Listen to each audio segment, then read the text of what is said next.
My pleasure to introduce our next plenary speaker, Dr. Apay Ai-Yu Tang. Apay received her PhD from the University of Hawaii at Manoa in 2011. Her dissertation uses psycholinguistic methods to support language assessment and community-based conservation activities of the Turku Sejak, of which she is a speaker, working especially with the community of her hometown of Kogan in eastern Taiwan.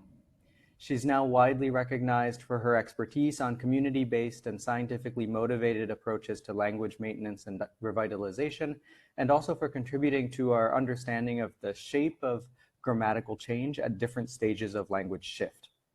Now as an associate professor at National Donghua University in Hualien, also on the east coast of Taiwan, she's continued her documentary and psycholinguistic work.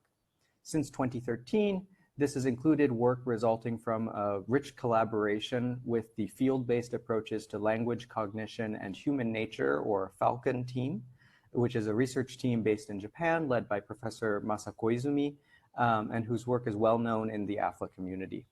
So we're delighted to welcome you and for you to share your work with us. The title of the talk is From Endangered Language Shift to Maintenance, Where Do Formal Linguists Fit? Thank you, Apay. Thank you. Cái này tâm xoay mà hỏi nó bài lại hà hàng một Apay Yuki sang đi giặc dua tapi pengau kelas kubi balai ni kelas kubi sentorong Sudan uri. Hi everyone, I am Apay.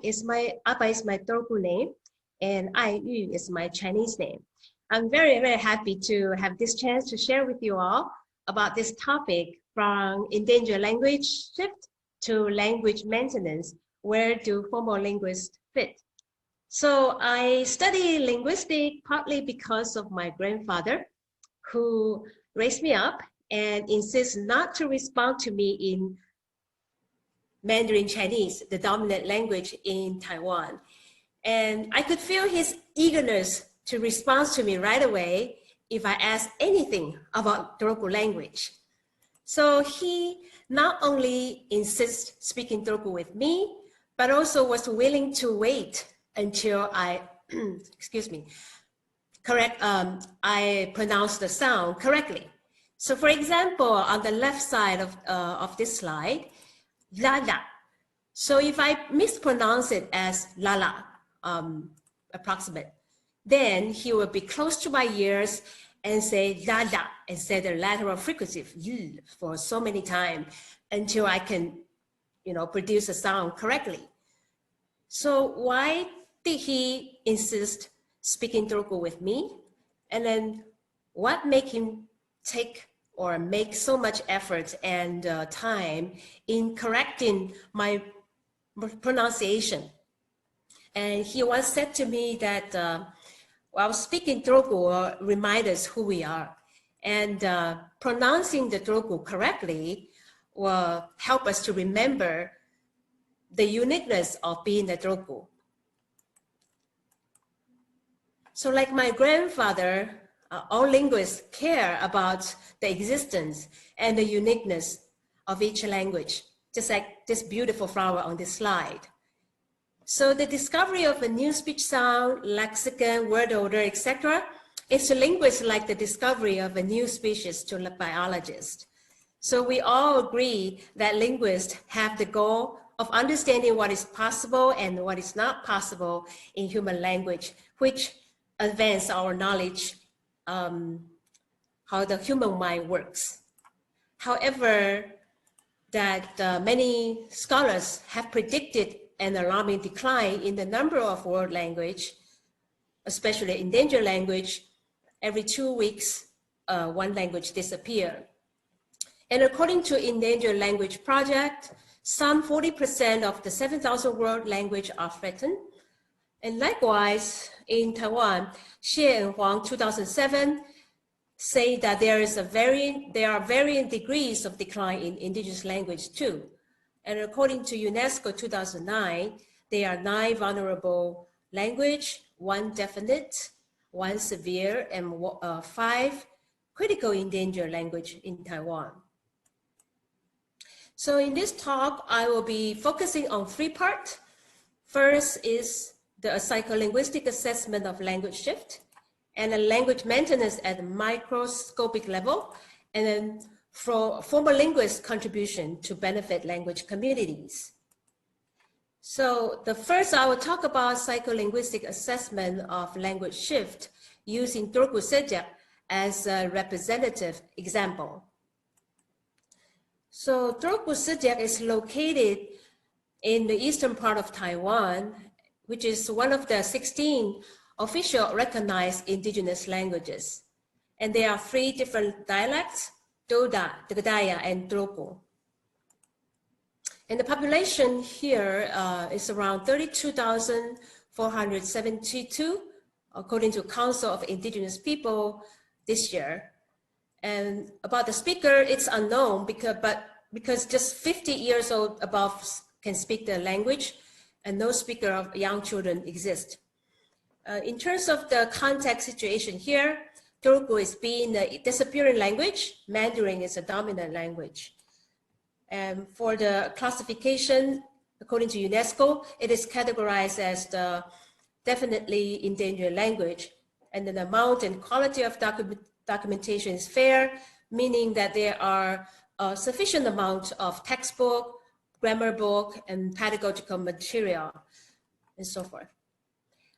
So here, body part and nature image naming task is being developed as part of the HALA, Hawaii's Assessment of Language Access Project, focuses on a comparative measure, speed of access to word in one language relative to the speakers of other language, according to O'Grady et al. In 2009. So there is a strong link between the frequency and access speed. According to Paradis activation threshold hypothesis in 2004, if a frequency of language use is increasing, the level of activation will be easier, resulting in the faster speed of access. So here we use these 2 naming tasks to exploit the fact that the speed with which Turku and the Mandarin Chinese speaker access lexicon item in these 2 languages offer a more sensitive measure of relative language strength. But in this study, we also include the level of accuracy. So we'll see 2 different types of indicator of language strength in this study. The purpose of this study are to further assess the HALA approach, and also assess the Turku strength versus Mandarin Chinese across the age group. And the third one is to establish baseline data as a starting point for developing the conservation programs. Here we have 68 participants in 4 different age groups. The first one is the older adult, 41 to 65-year-old, and adult is 26 to 40-year-old. Young adult is 16 to 25, and youth is 10 to 15. And only older adult, first language is Turku. The rest of the 3 groups are in Mandarin Chinese. And there's almost even number of the male and female participant here, and each group have 17 people participate. In terms of the material here, there are 43 words for body part and 48 words for nature image part. And these 2 sets of words were divided into 3 strata, high, mid, and low, of estimated frequency of occurrence based on the English Lexicon Project. So here's the test item by stratum. So first one is high frequency. There are 18 words, and the median is 12 words. And the last one, low frequency, is 13 words. So each participant needs to do the picture naming task, both tasks, and then followed by a questionnaire, LibQ, and a brief interview. So here we are interested in measuring the response time in milliseconds from the onset of the word of the picture to the onset of participant reaction. So here, two indicators of language strength. Here, the first part is the level of accuracy, and the second part is the reaction time. And the black bar is Turku, and the beige kind of color is the Mandarin Chinese. So as you can see here, the vertical axis is the percentage correct, and the horizontal one is the different age group. So here we see that level of accuracy is higher in the older age group, but the rest of the three groups are higher in Mandarin Chinese. And notice that there is a similar level of accuracy in both tasks. However, if we look at the reaction time, we see that the difference in reaction time grows larger when the age become younger. Notice that here that the differences between young adult and the youth shows the significant effect statistically. Okay, so there is a correct correlation between accuracy, reaction time, and language use here. So if we can see, this language use is drawn by the question number 5 in the LibQ questionnaire. What percentage of time would you choose to speak each language? So here, this is the correlation between accuracy and Turku use. Again, that axis, at the vertical axis is the percentage of accurate responses, and the horizontal one is the percentage of Turku use. So if there's a less Turku use, there's a less accurate the participant are. And for the reaction time and Turku use, again, this is the vertical one is the response time in millisecond, and horizontal one is percentage of Turku use. So as we can see here, that if there's a less Turku use, the slower the participant are. So the finding for this result is that all groups other than the older adults are significantly more accurate in Mandarin, suggesting a clear change in use. Second. Okay. And response time difference between Turku and Mandarin increases, suggesting further decline in youth. And both accuracy and the reaction time correlate with self-report on language use. The less Turku is used, the less accurate and slower the participants are. So the results show an overt intergenerational decline and the need for urgent remedial action if Turku subject and other indigenous language in Taiwan are to survive for another generation. So here, to attempt to reverse this type of critical shift, certain language maintenance or certain language revitalization need to be made. So according to Debaut and other scholars, there are 3 crucial factors for a language to survive. First of all, is to increase the domains of use and to increase the number of speakers and to ensure intergenerational transmission. Here we adopt Hornberger 1994 integrative framework of language planning goals, which include 3 types of language planning. First is the status planning about uses of the language, and the corpus planning about language. This is important. And acquisition planning about users of language. And this framework also incorporates policy planning goal and the cultivation planning goals. As you can see here, the policy planning goal here include the work like the official or national status of the language, or the standardization of corpus planning, or education, school, distribution, and so forth. And this need to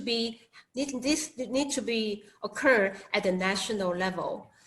However, we also need to have microscopic level to be included so that the oldest language skill can be distributed and be used. Let's briefly look at the Turku language planning here.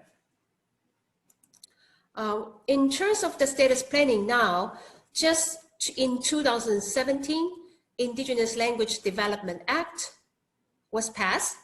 So from that time on, all indigenous language, including Turku Sejak, are national languages. For the corpus planning, right now at this moment, the priority is standardization of the orthography.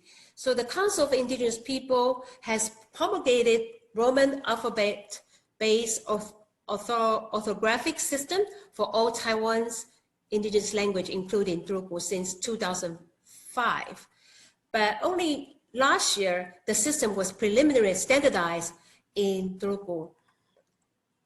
For the acquisition planning here, it has occurred in the form of goals stated for education work, literacy, and mass media in 3 types of law or act here. First is the Indigenous Language Development Act in 2017, and the Indigenous People Basic Law has already there already, but just amended in 2018 after 20 years later. And the third one is the Education Act for Indigenous People, amended in 2009, just last year. And currently, in the education part, the indigenous languages are officially taught in elementary school for 40 minutes weekly from 2001.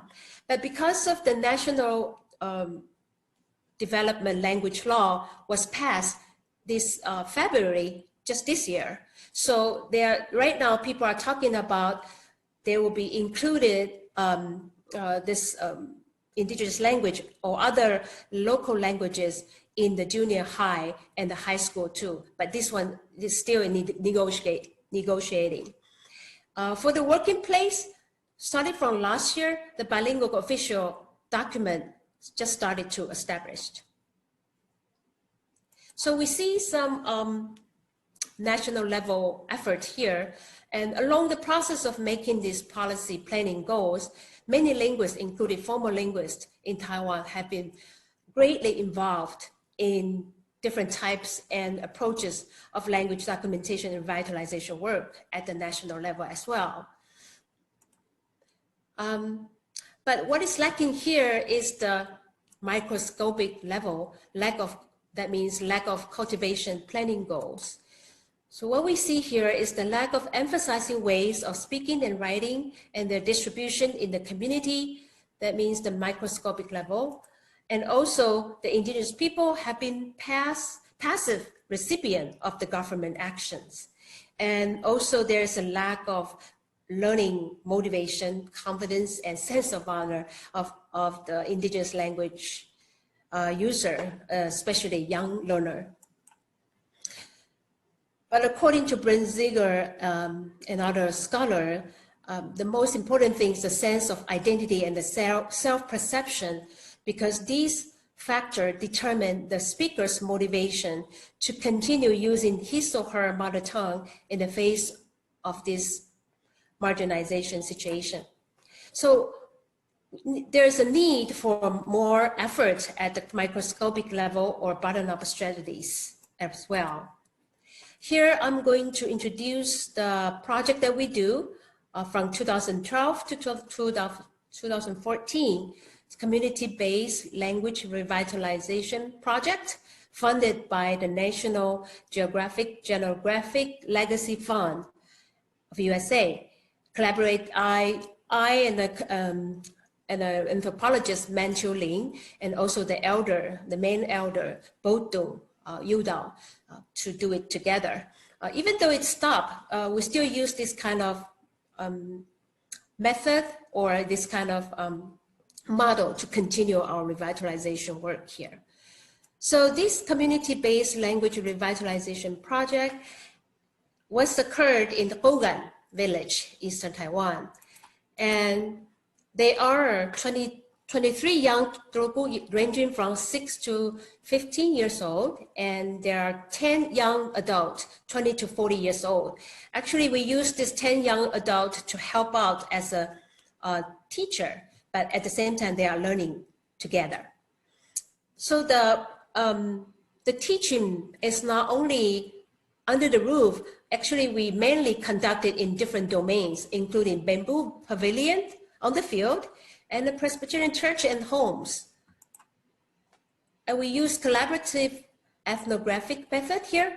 First is the language assessment and language attitude survey. And then the second one is the questionnaire. And number 3 is the focus group interview, also observations, field notes, and journals from the researchers' end. In this project, there are 5 different action plans. First one is the participatory action research. The second one is the theater forum for social change. These two, the main purpose for these 2 plans is to help the learner to raise the awareness and the motivation. The third one we do is the Mater-Apprentice program. And the fourth one is the weekly culturally based and the domain-oriented curriculum. And these 2 are to provide sufficient input and interaction and expand the domains of use. And number 5, we continue to do the language documentation and archiving. So these 5 are all included in this project. So first, I'll talk about the participatory action research. So first, we gather all the people from different age group get together. Hopefully we could have a chance to look at some what's happening in the video. We try to get together.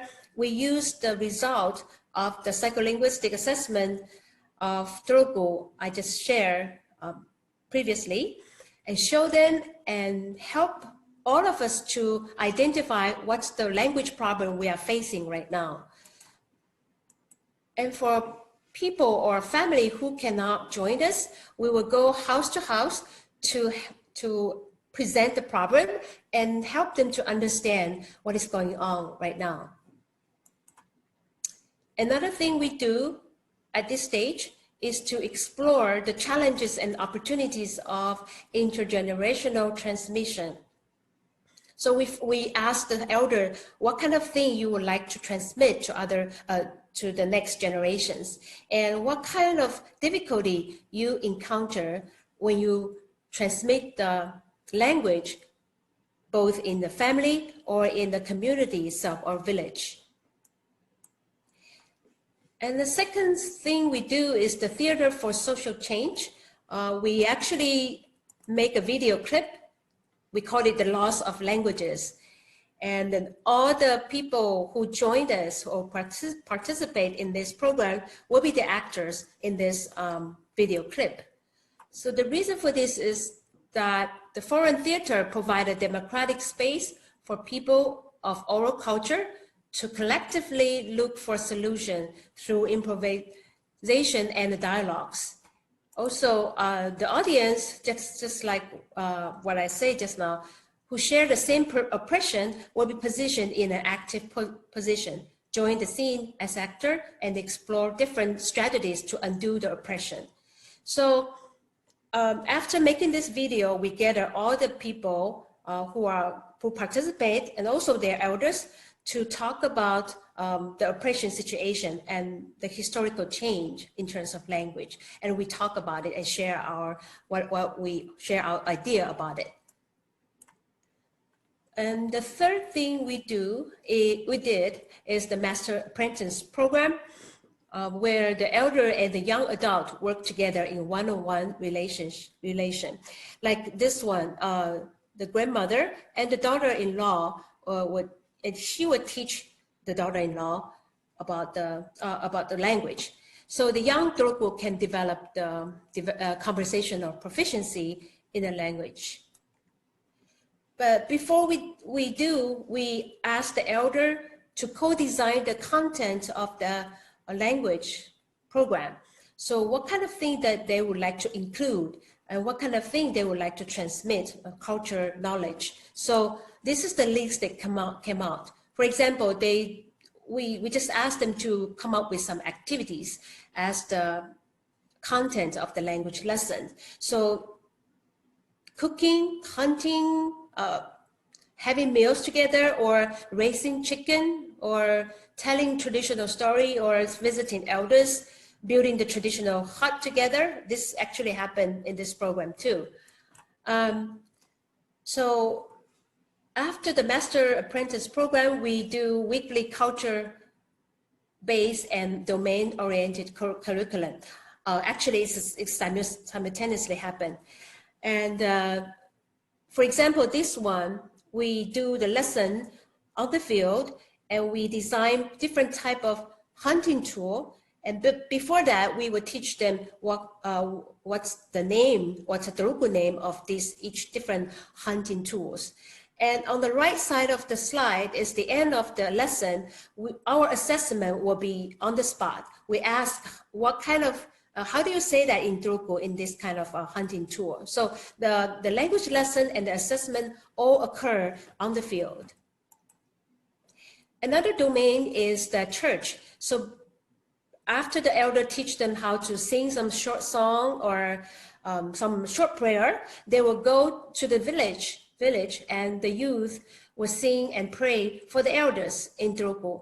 And one time I saw this elder almost cry when she heard this youth is singing in Telugu and then praying for them. And like I said, number 5, we continue to do the language documentation and archiving. What we do is to digitalize all the traditional linguistic and cultural form.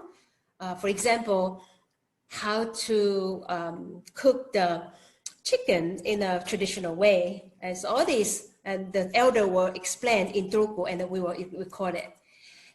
And we also digitalize the mutual interaction and language use in different domains, and then preserve linguistic data in an archival format.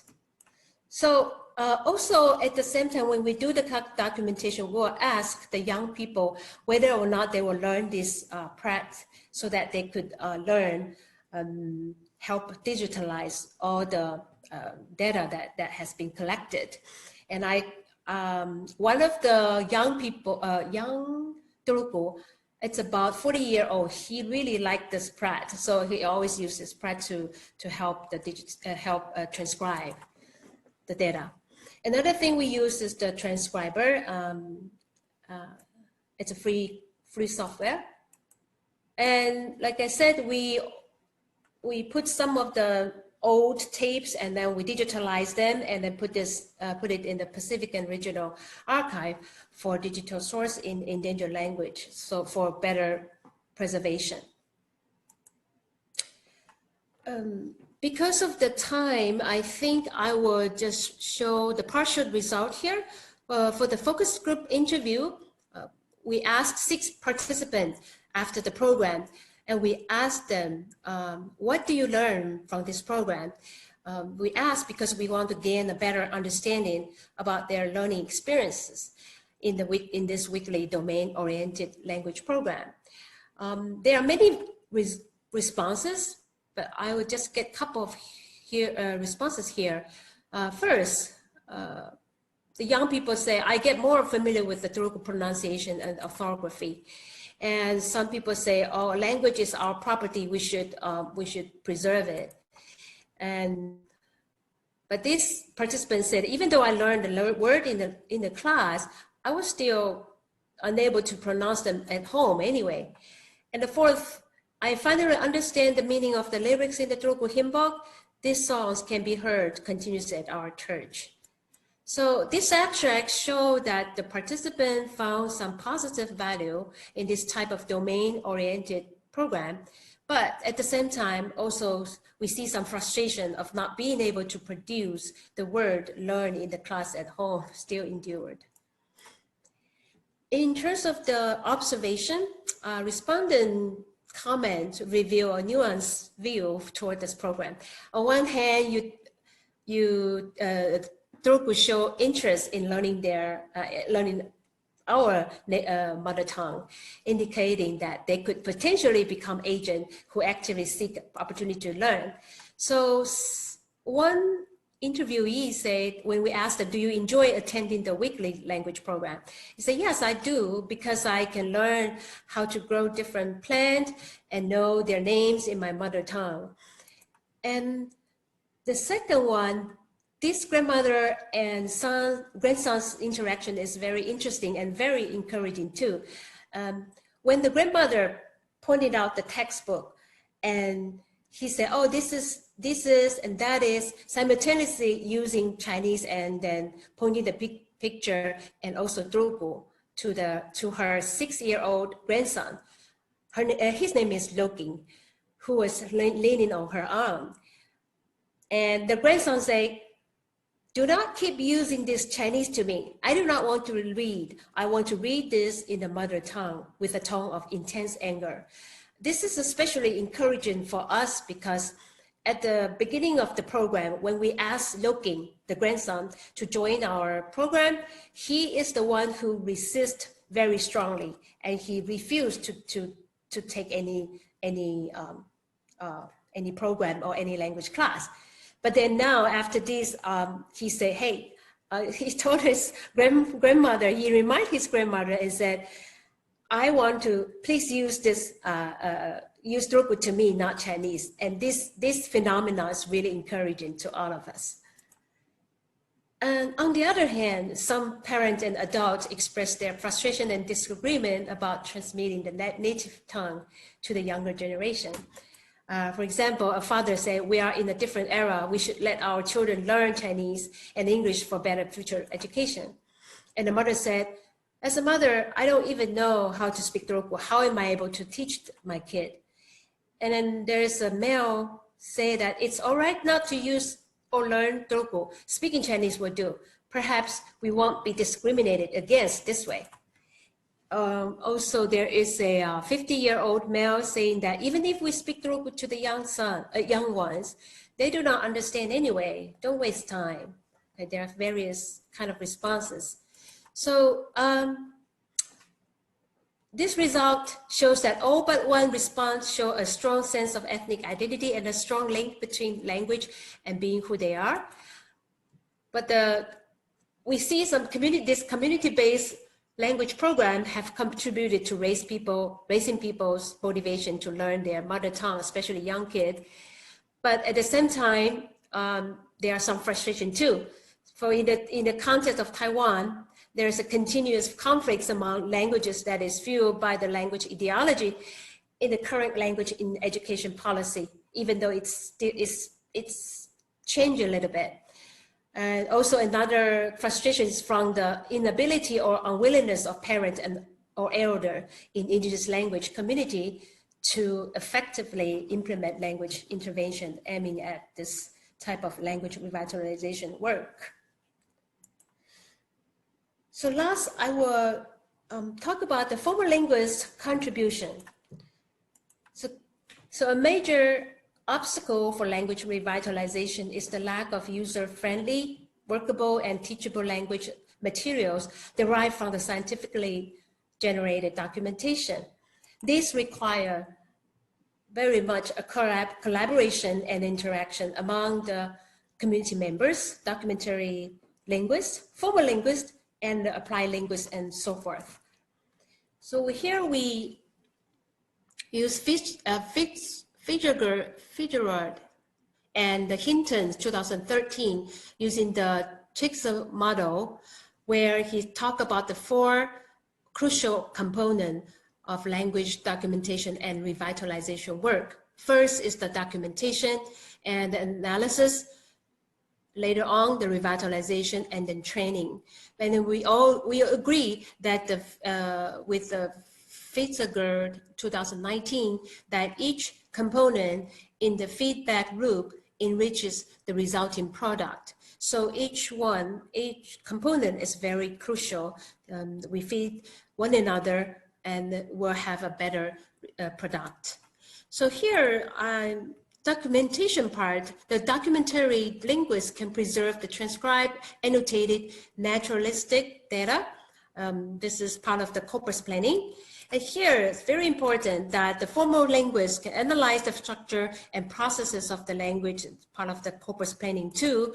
Then for applied linguists to produce pedagogical material acquisition planning. But this need to collaborate with other linguists, especially formal linguists, to be able to produce the pedagogical material.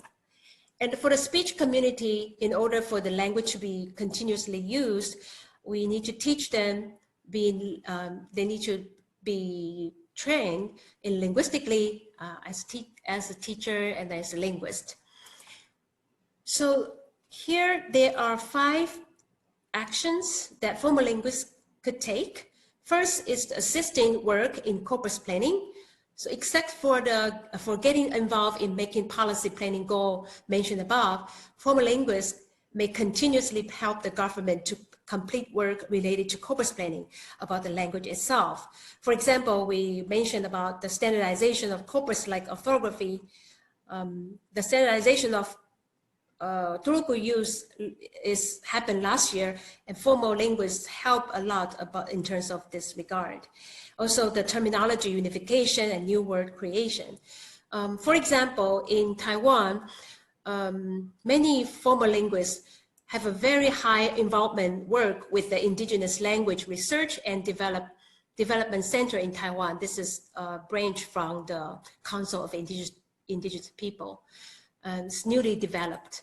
So for example, they help, formal linguists help the new words creation, also standardize the orthography, and also making the corpora together with the speech community, and help the testing, make the test or assessment of the test. Also together collaborating in the pedagogical material production. The second thing is that is enriching linguistic database, corpora, continuously analyzing naturalistic data with rich ethnographic content in order to preserve the traditional knowledge or traditional indigenous knowledge.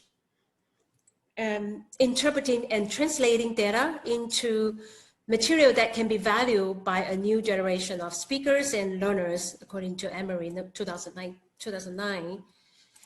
And third one is to producing grammar books and so forth. Continue to analyze the language grammar, focusing for particular linguistic form for a certain lesson or etc. And also collaborating with language speakers and applied linguists to produce and develop pedagogical material for classroom use.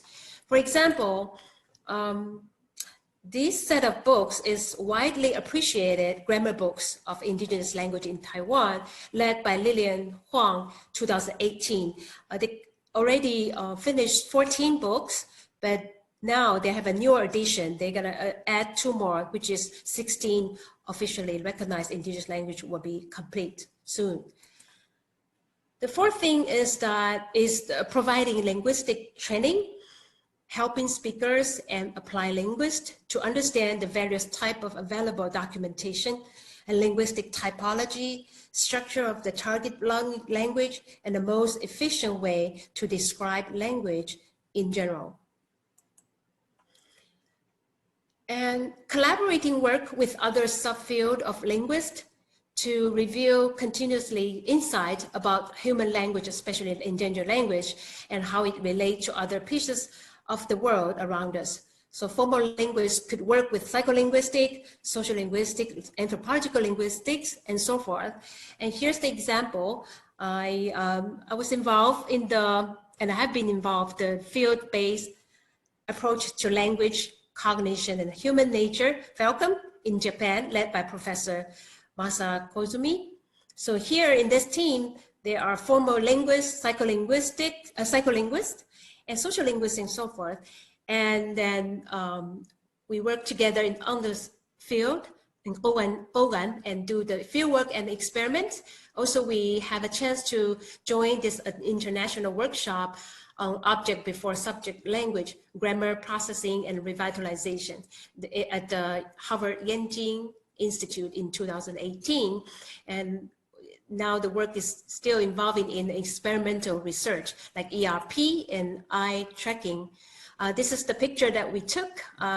It's really happily take a picture together after the work done. This is with Falcon and the speech community. And the participant is very active in joining the experiment, like eye tracking. And this is the ERP experiment. This is a speech. This is actually one of the members in the speech community. Yeah. So formal linguists is a very crucial part in this feedback loop.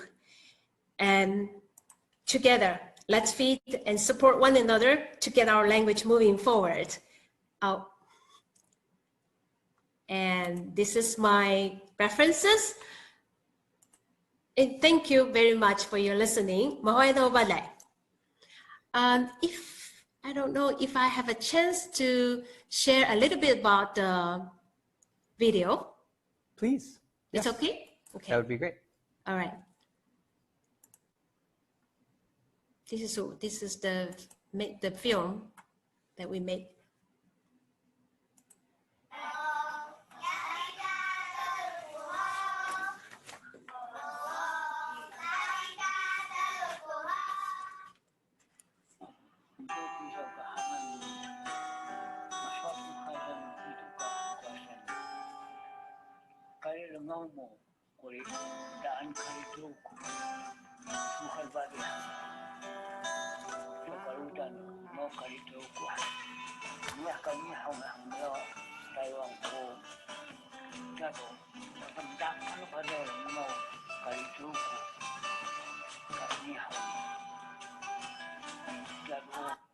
Okay. Oh.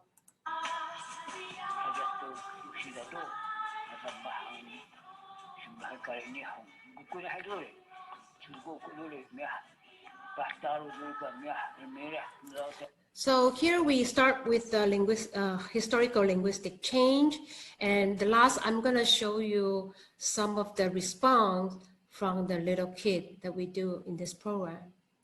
Just a little bit. 402. Okay.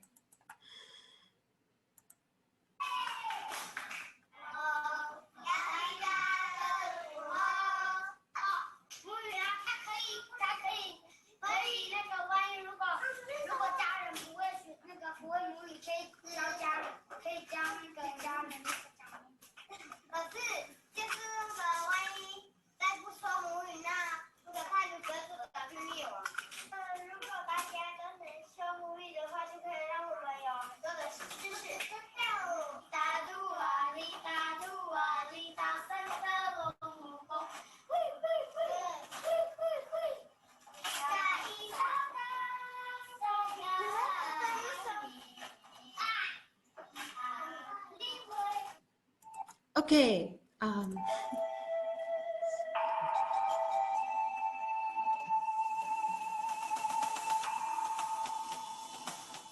Okay, I think I'm going to share it here. The reason why we ask the children is to ask them what's going to happen if Turku is disappear. And we are so surprised to hear this children response that if there's no Turku language exists, the Turku ethnicity will disappear. And also the children say that, oh, if my parents don't speak Turku, we can remind them or we can speak Turku to them. So these responses are very encouraging. All right. Okay. Thank you very much for your listening. Thank you very much. So we have plenty of time for questions now. We have the chat open again, and if you can indicate in the chat or the raise hand function if you prefer to indicate that you have a question, then I will call on you or read your question if you prefer.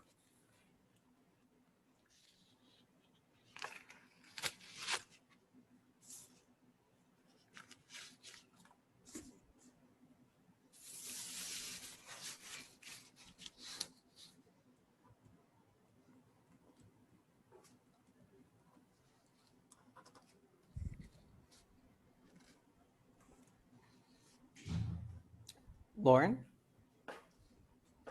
Thank you for the talk. It was very interesting. I was wondering if you've had any experience collaborating with other speakers of other minority languages in Taiwan, and if you could say something about that.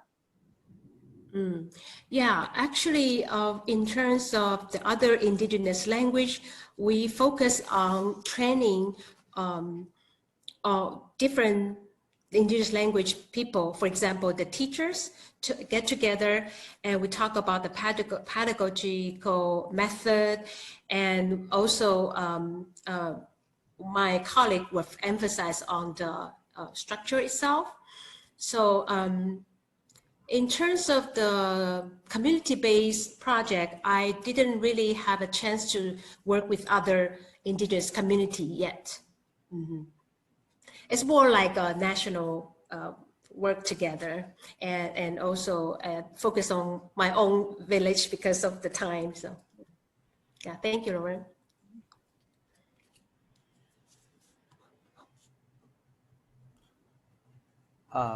Wunkai, did you want to ask, or should I read your question? Sure. So what, formal linguists, you say have a role to play, but how does one get involved in such efforts, especially if you're not from the community? Oh, yeah. I mean, if you have some people who are whom you know, like me,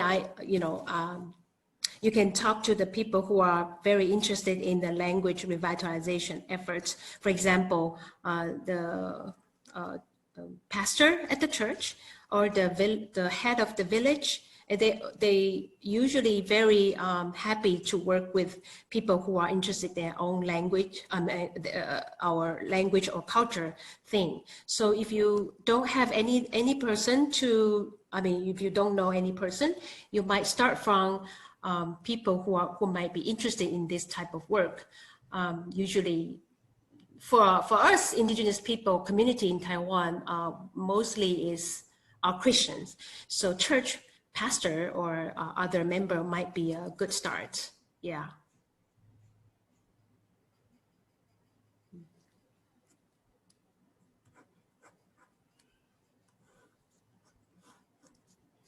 Chris? Thank you for the talk. I have a question that it seemed to me from your description that you have this kind of, I don't know if it's a transmission gap in the, basically the parent generation. So I know in the case of, the languages I'm familiar with, you have this intermediate generation who have either some kind of passive knowledge of the language or partial competence, or maybe no competence and so on. But my experience has been that if you start, like for example, even as a linguist going in, I need to find the fluent native speakers, and you're basically making a cutoff. There's some, I think people have this, my experience, people have this reaction of being kind of, I don't want to say insulted, but there's a kind of face threat to being kind of presented with the fact of how little competence you actually have in your native language or your own language. And so I'm kind of curious your experience in these revitalization efforts, given that it's natural to focus on the younger future speakers. Is there like resistance? I mean, I noticed one comment from this mother who's like, oh, I can't even speak to my own children in the language. I mean, I can't use the language myself. Why would I want to do this? But I guess in addition to that, is there a sense of kind of threat that like if your children start speaking the language better than you, then they're going to be better? It's somehow, I don't know, it's like there's a face-threatening aspect to that kind of revitalization effort in my experience. So I'm just curious if you have any comments about that or ways to avoid that kind of resistance. Yes, Chris, this is very much so a similar situation here. We encounter different type of parents. Some people feel threats, and some people feel it's very welcome. So some people have like hesitating or don't know whether I want to move on with you or, you know, or stop my children to learn continuously.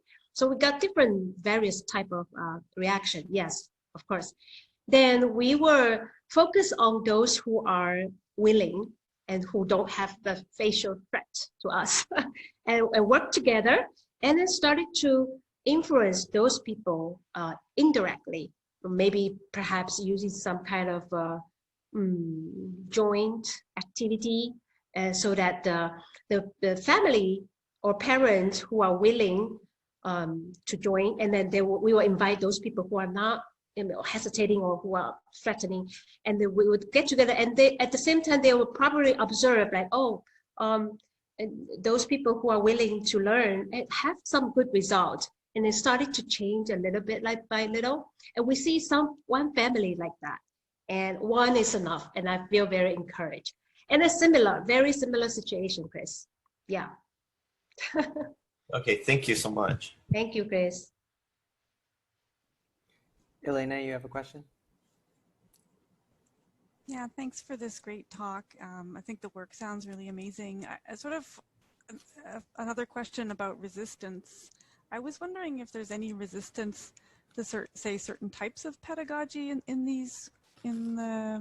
where you are. And so, for example, are there people who are resisting having the language written or taught in ways that is not just simply oral transmission? Have you come across anything like that?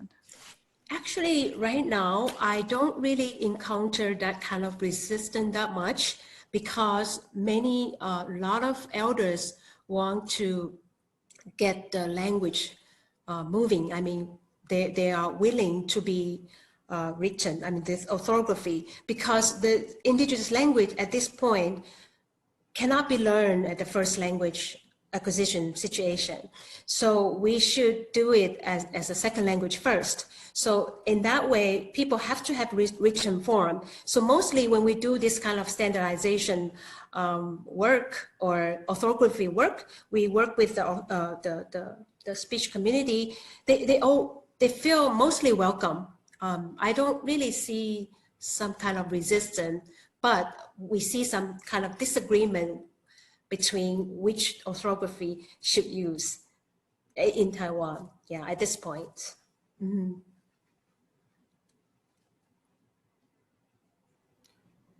Matthew, you have a question in the chat if you'd like to unmute yourself and ask as well. Okay. I was wondering if you have encountered any pedagogical materials which formal linguists can kind of work on with applied linguists, pedagogical materials that you just have seen, used, or used yourself, which are helpful to preserving the language. Yeah, actually right now, there is an official one done by government.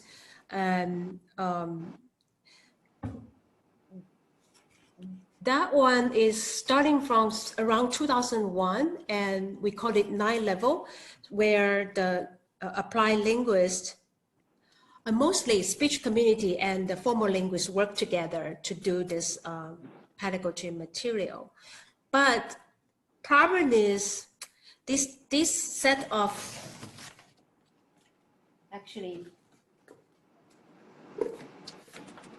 this set, can you see? This is very simple, but only like the words and a couple sentences.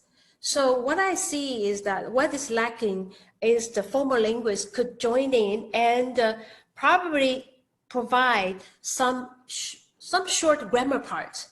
This is because this is learned by the second language acquisition. So we should include some explanation.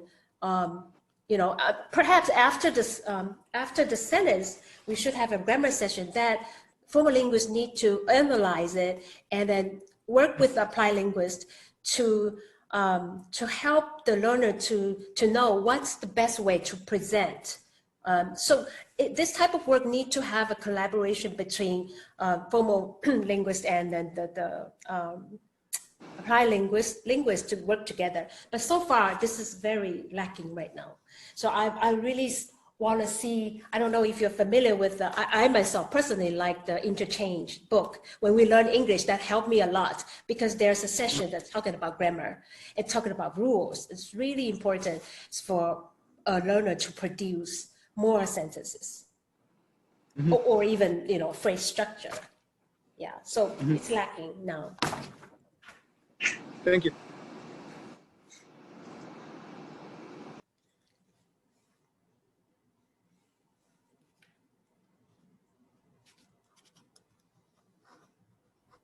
Oh, Henderson, do you want to ask a question? Yeah. So I was wondering, I sort of maybe specific to the Taiwan context, I sort of sometimes see things about kind of the fact that indigenous languages in Taiwan are written with the Latin alphabet and how that kind of clashes with the writing system of Chinese. And I'm wondering if you could say if you had any thoughts about kind of what the situation is like and what kind of things people can do to, what kind of problems that might have, do you find that learners or speakers have a resistance to adopting this kind of different orthography that's not similar to the dominant language?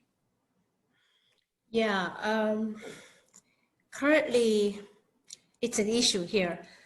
So the orthography, what the Council of Indigenous People present is that the phonetic symbol in IPA equivalent to the letter. But when they see, for example, lateral fricative, the phonetic symbol, also the glottal stop, they are not familiar. So they are like, how do I learn? How do I pronounce this? You know, so still there are some, I see some kind of resistance among especially the young learner, especially at the same time they have to learn English. So they got confused. But again, I talk about the frequency of use. If a person, I mean, if the young kid stick on that system, A system and B system, if the frequency of use is better, then he won't be confused. So to answer your question, yes, there are some resistance. And actually, this is an issue right now. People still have disagreement between how to present it so that the learner can learn better. Yeah. Thank you.